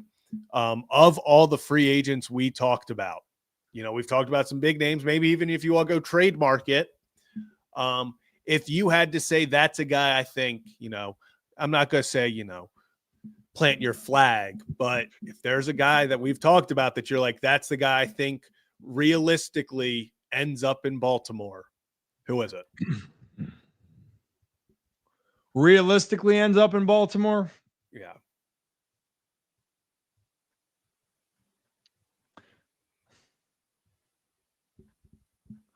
Realistically, and what I think they should, because you need a sure thing. I would go aggressively at Ranger Suarez. I think that he's the guy. I think that you need surefire and knows how to pitch. I would lock in for him. I had a feeling you were going to go Ranger, so I pulled up his percentiles. Yeah, and we talked about knowing how to pitch. 7th percentile in velo, 90.5 miles per hour. He's a guy that he knows how to pitch. And that, in my opinion makes him less risky because, you see so many of these power arms and this ain't old school baseball where velos are dropping after certain ages as much. I mean, we still see guys in the upper 30s, blowing 98 by you, but being able to pitch, you don't have to worry about, oh, what if his velo goes down, a mile per hour or two. He knows how to work with the velo he's got. We haven't talked about him today, but if I have to go on a guy that I've been screaming for, I think it just lines up too perfectly. It's the exact same trade you made 2 years ago. If the Brewers don't want to sign Freddie Peralta long-term and they want to move off him, I think he also fits what the Orioles would need. He would. I think the only part I would think about is would the Orioles feel like they have too many lefties and Rogers and Suarez kind of profiling similarly, but I still wouldn't worry about that. And I know people can look at this. You need guys that know what they're doing constantly, that you don't have to worry about what they can be. You know what they are. Yeah. And, another guy that's interesting to me, like Michael King's really interesting. Shada is very interesting to me as well. But if I'm going to take a choice between Shada and Shota, I'm sorry. Shota. Between Shota and Ranger, give me Ranger pitching in the NL East in a division there that has some good, especially with the Braves, but also they have been a top team and they've been a top team with him there. Yeah. And I know you want the bigger name, but let me ask you, if Kyle, where do you rank Kyle Bradish if he's healthy? Because I think that people have this perception that Kyle Bradish is not and I'm going to be bold here, Zach, but I truly believe this. Kyle Bradish, if he's healthy, is going to be a top 5 pitcher in the game in 2026. Like you can bookmark that. If Kyle Bradish pitches the entire year in 2026, he will be a top 5 pitcher across all of baseball. He will be a Cy Young candidate. And if we're going to say in the AL, I would say Skubal in the AL. Garrett Cole's a beast. Kyle Bradish to me is right there. I would put him up there. I think he is that good. And I think people forgot how freaking good he was. Yeah, I was just about to say that. I mean, 2023, over 30 games, a 2.83 ERA. In 2024, when he's pitching with half a UCL tied together with duct tape, has a 2.75 ERA in those 8 games. Okay, 2025, he's coming off Tommy John surgery. He's clearly going to take a step back, take some time to recover. No, 2.53 over 6 games, 32 innings pitch. I mean, Kyle Bradish, when healthy, that is your ace. I mean, people can talk about, I still think they need a top end guy, still add in a guy like a Ranger Suarez. But at the end of the day, Kyle Bradish is and can be that ace, that number one, that we're going into the playoffs. And game 1, we know who's on the mound and we feel pretty damn good that he's going to come out with a win. Yeah, and I know people are worried about saying the when healthy. Kyle Bradish hasn't been this injury-prone pitcher, by the way. At least last year when it happened, or I guess going back to when Corbin Burns got traded to Baltimore. Mm-hmm. Yeah, Kyle got hurt, and that's where the elbow issue started. And it was a ticking time bomb with his elbow. And they decided no surgery, you're going to rehab. But eventually it was not a matter of if he was going to have to get this elbow repaired, it was when. And before he went down officially, he was dealing. He looked tremendous. He looked like Cy Young caliber Kyle Bradish. Yeah. And his elbow that was the process. But everything else, Zach, that was it. So it's not like Grayson Rodriguez, which unfortunately it's been the shoulder, it's been the lat. That to me is more concerning than a guy like Kyle Bradish. It's like, hey, dude, your elbow's good. Because I gotta remind people, Kyle Bradish is my teammate in 2021. Mm-hmm. And when you watch a guy like Kyle, and I told you have this feeling, and you can watch guys where it just comes easy to them. His stuff is just so nasty. It's got that break. It's got that life on the fastball. And I've gotten to see a lot of great pitchers over time. Kyle Bradish is in that category. It was so simple. His stuff was so much more better. And Dean Kramer, we'll get Dino back on here, but Dino will tell you, he goes, yeah, it must be nice for Kyle. He can get away with even more because his stuff is just so much better than mine. Yeah. And he didn't mean that as I think Dean's a good pitcher. It just goes to show you that the peers of Kyle Bradish are recognizing his greatness. It's just that he hasn't been healthy enough to see it. So we can dive into all of that and a whole lot more here. But if you're new to the channel, hit that like and subscribe button. Ryan Ripken Show. We do this live at 5 right now, Monday through Friday here. And we know we got a football brass, and we'll talk more football on different days. Today is solely baseball, and it's been a great baseball conversation. And then I know with our next guest coming up, safe to say he loves baseball. I don't know if there's anyone else that I know can tell stories and talk about just the pure love of baseball like this man. And Tim, when you're ready, just give me a thumbs up when you're ready to rock and roll. Hey, we've had him on multiple times. I've been on with him and his son Jeff on their podcast, Great Game or What, which, by the way, if you want to talk about stories and a good time, you have to check it out, which I know majority of our audience is already listening. But let's bring on our friend, your friend, Tim Kurkjian. Tim. How you doing, fellas? I'm doing great. How are you doing today? Well, I finally come down from one of the greatest Octobers that I've ever been a part of. I was in the booth doing radio for 3 different rounds, and then at the World Series doing Baseball Tonight and writing. It might be the greatest postseason I've ever seen. I think it's the greatest World Series I've ever seen, and I've covered 44 of them.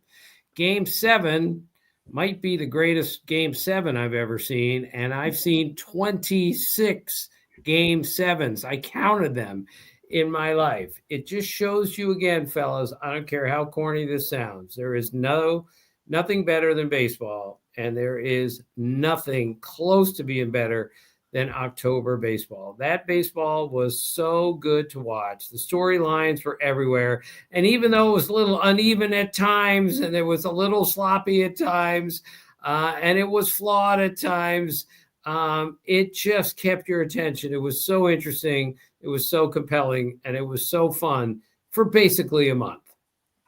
You know, I wanted to ask you about that. I'm glad you brought it up. And again, you're the perfect guy to talk to about this because you have seen so much.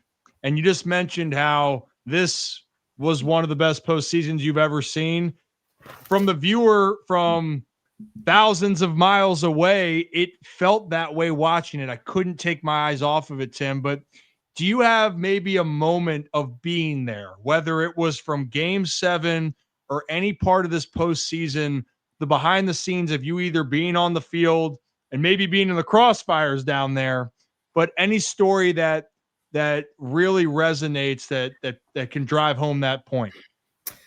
Well, there are about 100 of them, but after Yamamoto, who was the MVP of the World Series, throws that absolute gem in Game 2 that gets them even, I'm walking across the field, and there's Clayton Kershaw, who's the best pitcher of this generation, better than Max Scherzer, better than Justin Verlander, who are also first ballot Hall of Famers. Please do not take that wrong. I'm just trying to tell you how great Clayton Kershaw was. So I just looked at him and I said, like, what was that? Like, here a guy who's 5'10", who throws a javelin before games, who does a stretching exercise that is painful to watch. He goes out with all the pressure of, we better win this game, otherwise we're in trouble. And he throws a second straight complete game in the postseason. So I just looked at the best pitcher of this era and said, what was that? And he goes, well, that was ridiculous. That's what Clayton Kershaw said. So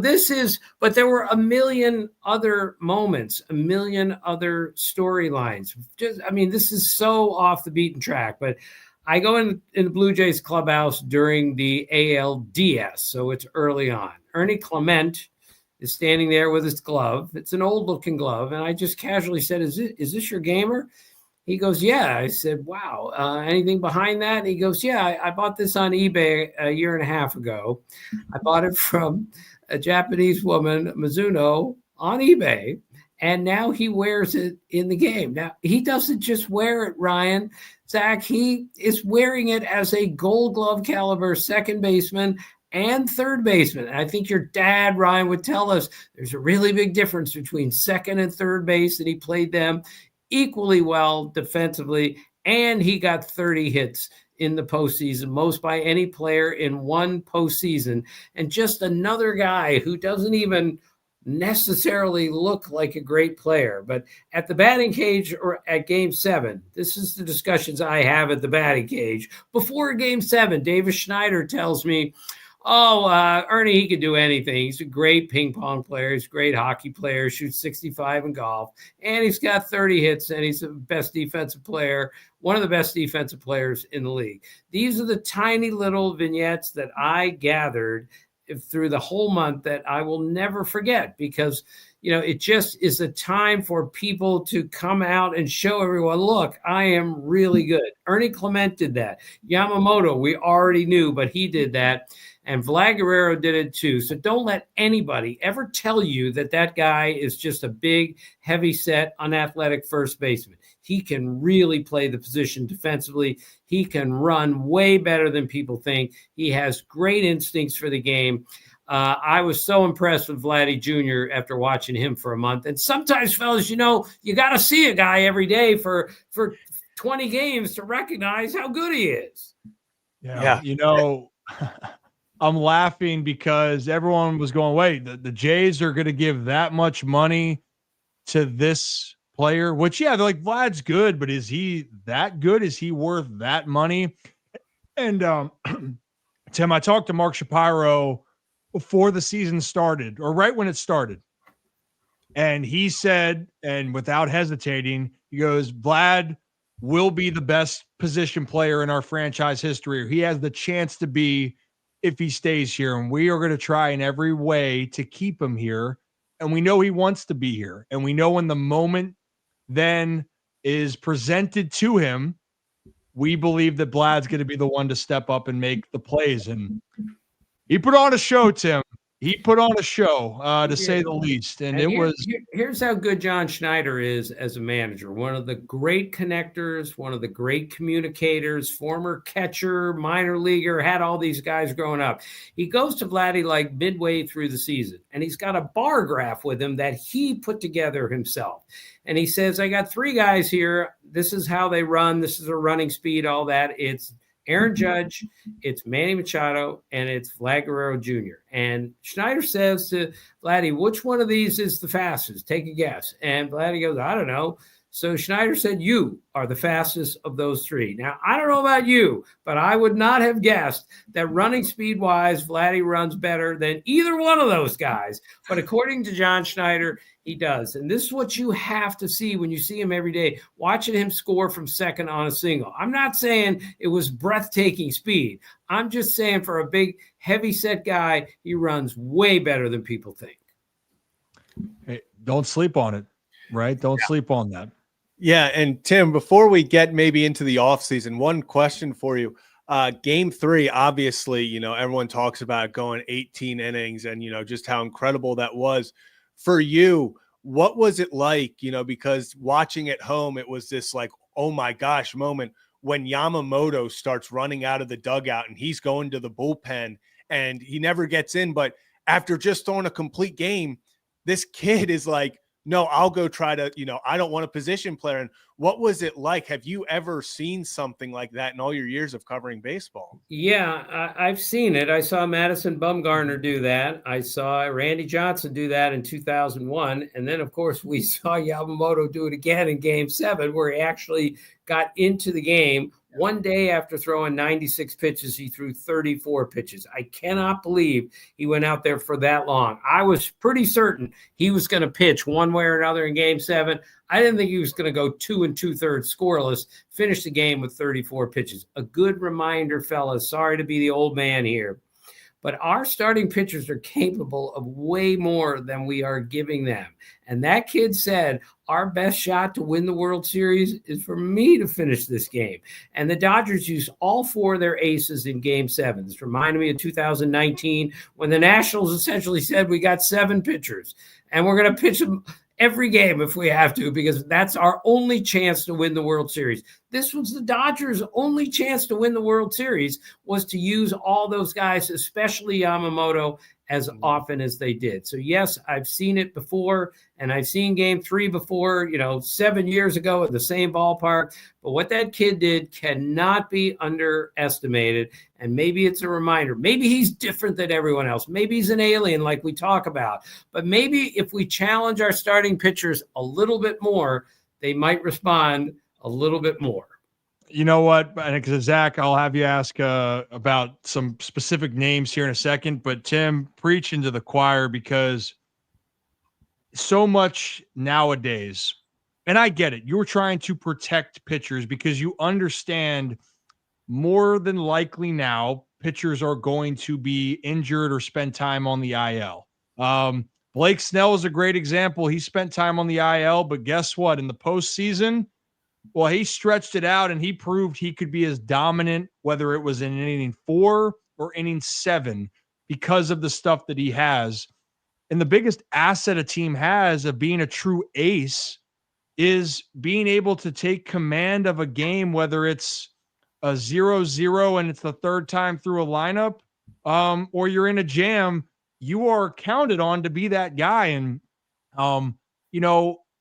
I think a big reason why the Dodgers won this series, Tim, I heard Dave Roberts talk about this, and he said, I know a lot of things, the analytics, and he was initially talking about Miguel Rojas, of the analytics of saying, don't start Miguel, pinch hit for him. But he said, I feel like I had a great pulse on my team. And that is something that when you look at analytics for your entire roster, you can't quantify that data. That is, who do you believe in those situations? And Dave Roberts said, I trust my aces, these guys. If they say they can do it and they can give us the best chance to win, then so be it. And we got to see a tremendous performance. And that's what I love about the game, Tim. I know that's what you love about it. I miss seeing those. I like to consider them like those dogs, those guys. Mike Mussina, I know that you would appreciate it.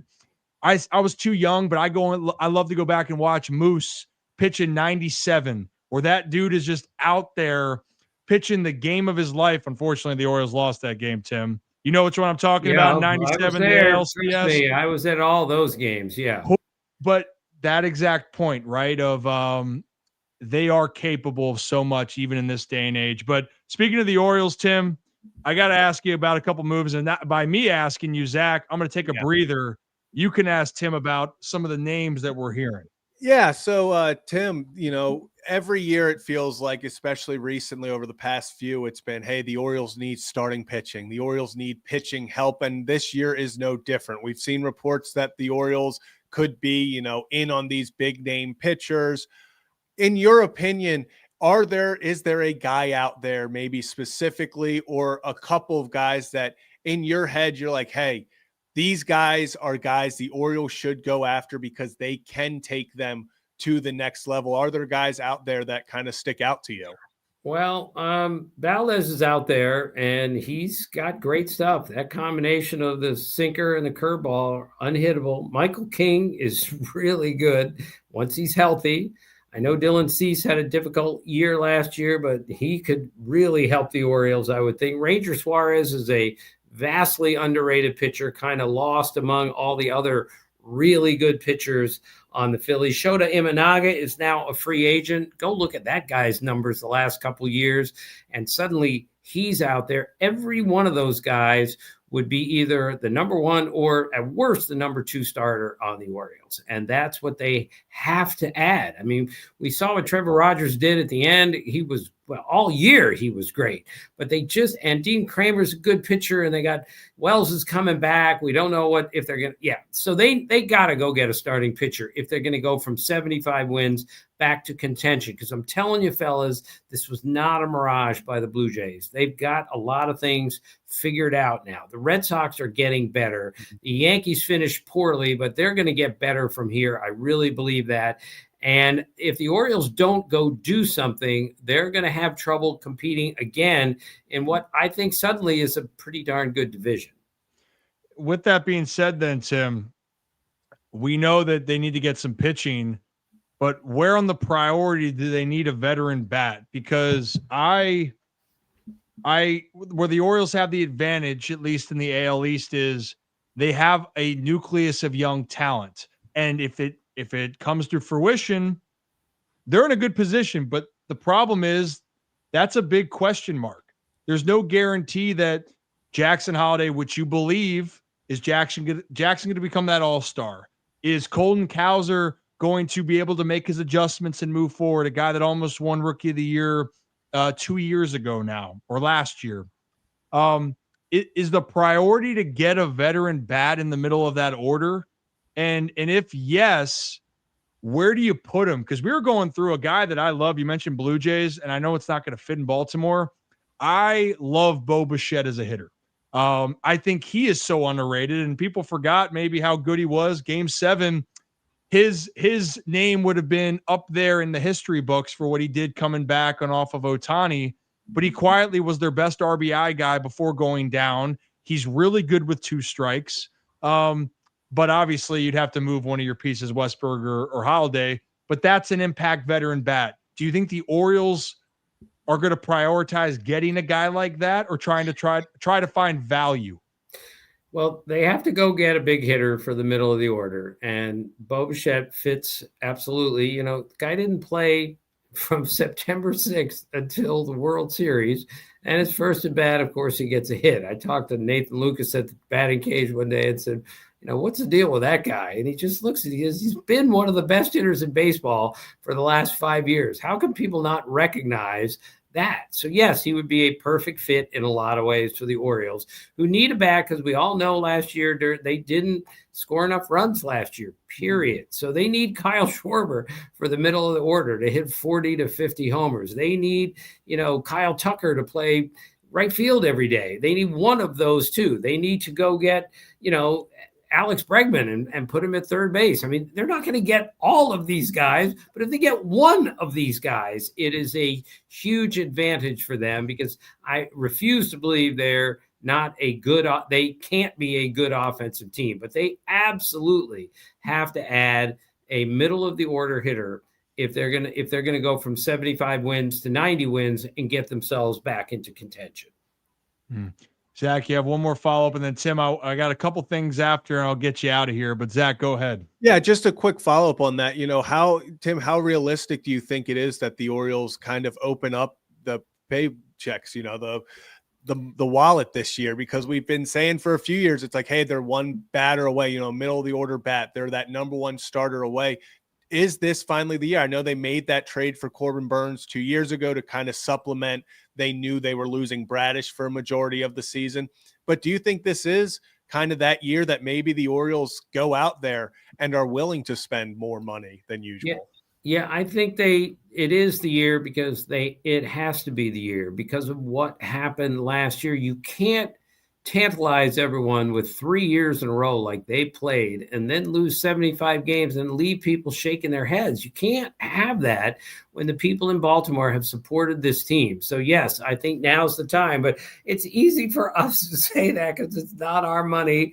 And Kyle Schwarber, the Phillies are going to overwhelm him to bring him back. Kyle Tucker is going to be the best overall player, defense and offense, on the market. The Orioles are in huge competition to get any of these guys. I mean, I know the Red Sox really want Alex Bregman back, and I know he wants to go back, but at the right price. So yes, they have to spend money, but let's be clear, they are up against some serious competition because so many other teams need to add players also.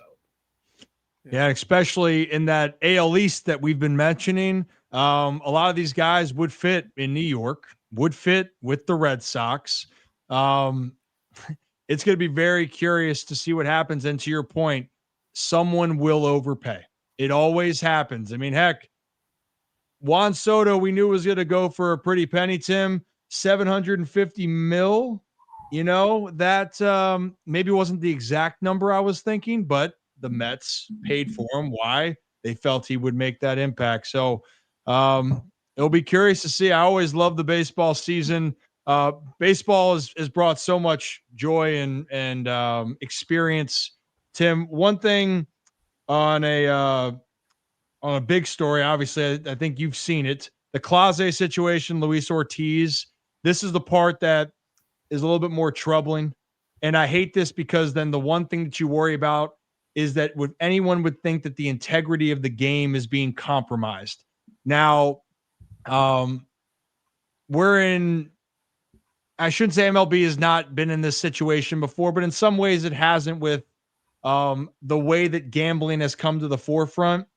But just maybe your thoughts on, do you think this will get better, or would you think it'll be worse before it gets better? Because this is the one thing you want to try to always have people, when they turn on that screen and they want to believe that the magic that they're watching is what the great game of baseball is. Do you think that baseball can help get this under control, or do you think this is going to be a hard thing for all professional sports moving forward? Well, it's a dangerous situation, obviously, and it's really dangerous for the two guys who I'm not sure they'll ever play in the major leagues again with what they did.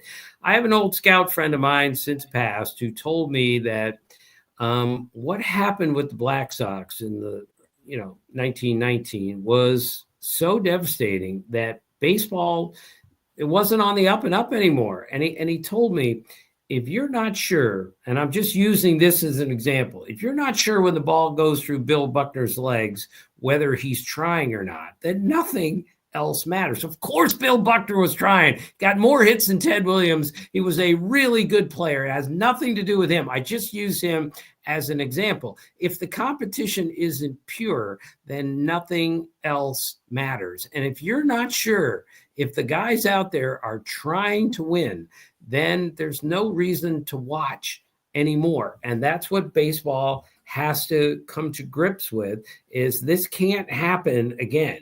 Even if it's just guys spiking a 1-0 pitch to make $7,000 or whatever the heck it was, there can be no part of this. But you got to wonder, we knew something like this was eventually going to come once betting and baseball kind of joined forces. So I've never made a bet in my life. I don't even know how this stuff works.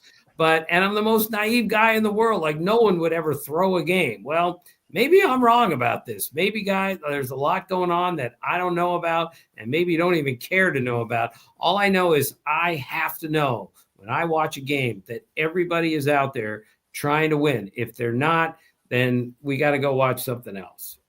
And that's the fear and worry. Tim, when I was in spring training every year, this was well before all the legalized gambling and the deals with MLB and all of that.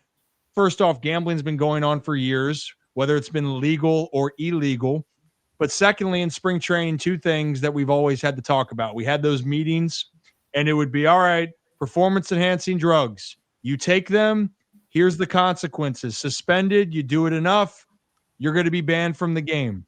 When it came to gambling, it was very black and white. It was, if you are participating in gambling associated with baseball, you will be banned more than likely from the sport, and it was always black and white, regardless of where it's come to now. But obviously people are in different positions, and you're right. I'm with you there that the game, the pure magic of it, I still believe in that. I mean, you couldn't write this script of what just happened in this World Series. You couldn't have. And that's the beauty of the unpredictable play of the game. And that's what you hope that always stays. And I guess we'll find out, Tim. We'll find out how it goes. It's definitely probably not the last we're going to hear from this. And I do want to point out, yes, you might not know what betting is, but you did figure out your camera this time. So I'm very proud of you on that. I did want to tell you that. Figured out your camera and you sound good. I think you got to give yourself more credit to the new technology, at least. I got some help, Ryan, okay? Younger people came over and double-checked my computer. Are you happy now? I'm terrible at this. It's a miracle it ever works when I'm in there. Hey, you are incredible, and also you and Jeff are incredible on the podcast, by the way. You and I talked about it. I didn't have a chance to talk to you in person about this.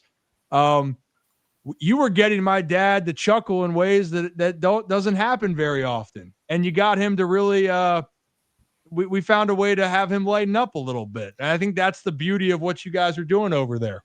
Well, thanks. That's because we didn't ask him about the streak. We asked him about playing video games with you when he was a kid. We asked him about dunking a basketball. We asked him about things that people don't usually ask him about. I know your dad pretty well. I know what he likes and I know what he doesn't like. So the goal is do not go somewhere where he's going to clam up. Let's go somewhere where he's going to talk openly. He's a very funny guy, a very engaging guy, but you have to ask him the right questions. Otherwise, we're going to get Cal Ripken talking about the streak, which he's done 10 million times. But no one's asked him in 10 years, when's the last time he dunked a basketball? His eyes got this big. Oh, yeah. Oh, you know exactly, especially with you as the premier defender back in the day, too, you know? Still one of the best photos, Tim, right there. He was defending you. You were going up for the laid up. But I got to tell you that you looked like, in my book, I know you're going to say the other, don't even say the other part. Tim Kurkjian scored on Cal Ripken Jr. That's how I view that in my mind. Whether or not that's actually what happened is a whole different story. Hey, Tim, we started a new thing, a book club, so to speak, but it's like a movie or show club. Zach and I are going to do it every week. Of all the shows or movies or anything you've watched over time, what is one of your favorites? Doesn't have to be sports, but we're going to do this each week. We're going to kind of review and talk about it. It's kind of like homework for Zach because he's so young, Tim. You mentioned 2001 and Randy Johnson. Zach was 1 year old. He doesn't even know. He knows Randy Johnson. I was going to say, not that. He didn't experience it. So maybe can you give us something that's one of your all-time favorites? Shows or movie? The scene from Miracle where Kurt Russell delivers the 2-minute speech to the team. You were born to be hockey players, every one of you. I literally cry every time I watch that scene. It's the greatest inspirational speech in the history of inspirational speeches. And keep in mind, I can't even skate. I've never played hockey in my life. But when that guy looked those guys in the eyes and said, tonight, we're the greatest hockey team in the world. And the music behind it, it's one of the great scenes in the history of movies. And it might beat any baseball scene that I've ever seen in any movie, because apparently Kurt Russell really nailed the coach. He really did. You know what? We're adding that, or we're going to review that because Tim, I'm right there with you. That scene, goosebumps, chills. I was going to say, I actually, so when I was 18, my senior year of high school, I coached a 12-15 baseball team, and we made it to the championship. And I learned and recited that entire speech to my group of 12 and 13-year-olds, and they went out and won it. They did it. So look at that. It worked. So good. And go Google the 5-year-old kid that knows every word from that. I saw it years ago. It's one of the funniest things I've ever seen. The 5-year-old kid looks at the camera and goes, screw him, like that. And I went, oh my God, this is the greatest thing I've ever seen. Oh man. You know what, Tim, I'm going to go actually watch I'm going to watch the highlight of the speech. I'm going to go watch the little kid give his rendition. And then maybe Zach, he'll have to show his rendition one day on the show, just that we can compare notes of who did it the best. Well, Tim, I appreciate it. And for everyone that hasn't seen, this is a great game or what, you and your son, Jeff, guys, go check it out. It's tremendous. Tim, you're the best. I mean that wholeheartedly. Even when camera works or not camera works, you are the baseball guy, in my opinion. So thank you for taking the time. And I look forward to talking to you next time. All right, fellas. Thanks for having me. Loved it. See you. See you, Tim. Tim Kurkjian, everybody. Oh, he is the best. If there were people, like if you actually want, if someone's like, who's the best baseball mind out there, just facts, knowledge, everything, Tim Kurkjian is up there with everyone. Absolutely. And it's the enthusiasm. We talk about the authenticity of anything that you do. Tim, the reason why he's so great, he's enthusiastic, he's authentic, and he is so passionate about the game of baseball. and he'll give an honest assessment, which I love, but it's also not in the negative light. He's just passionate and he explains it how he sees it and the moment. It's just incredible. Zach, I didn't expect, well, I guess I kind of did.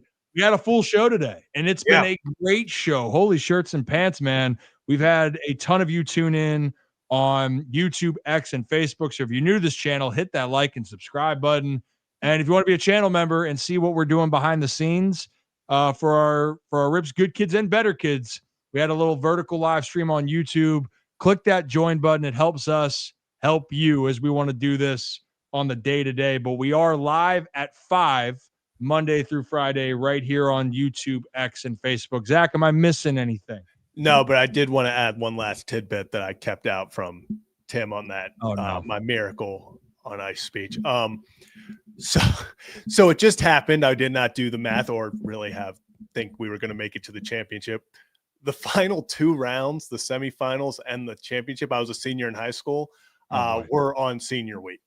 So I delivered the miracle on ice speech via FaceTime to this group of kids huddled around the phone.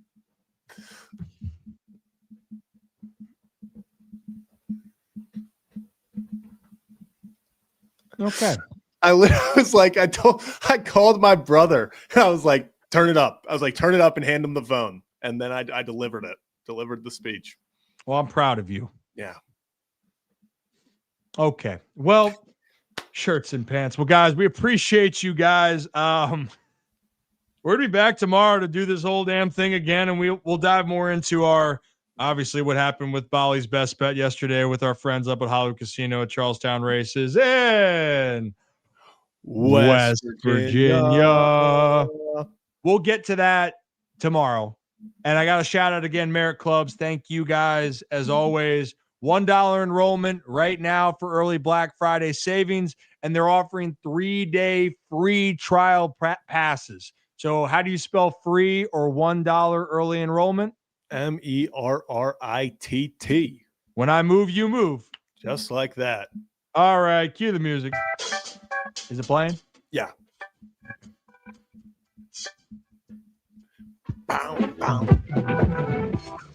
As always, here on the Ryan Ripken Show, we appreciate you, everything for you. Have a day, have a night, have a great stinking rest of your Tuesday, and come back and join us live at 5 here on the Ryan Ripken Show.